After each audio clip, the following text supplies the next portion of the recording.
Dixon. I'm the founder of Citizen with Disabilities Review Board, an advocate organization that speaks on behalf of those who cannot speak for themselves.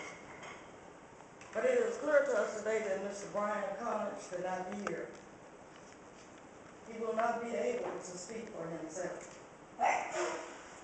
So I will attempt to say some of the things on his behalf that I believe should be said.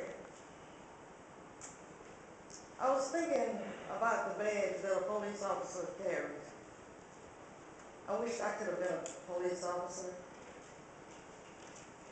It is an honor.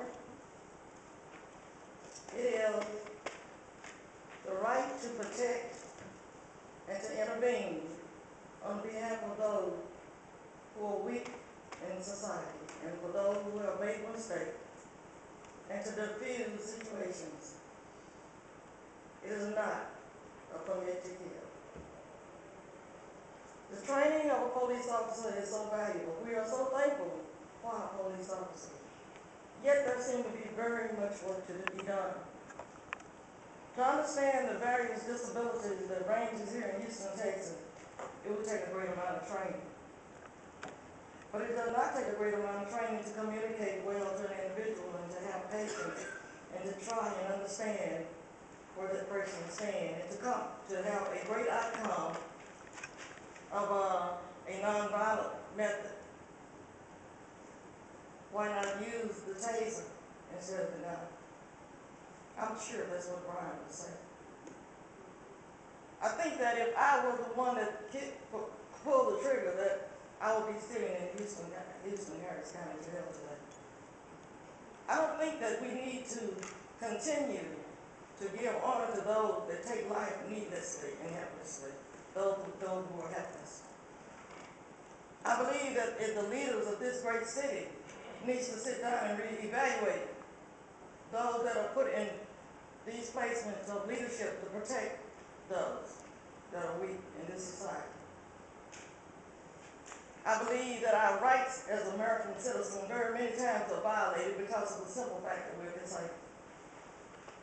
I'm saddened and I'm appalled. I have been looking for answers. What would I say to Brian today? What can I say? What can I say? The training that so many times that we take for granted must go further. A police officer must have the ability to communicate to those who cannot just simply talk. Thank you. Thank you, ma'am. Ma'am, there's a council member in the queue.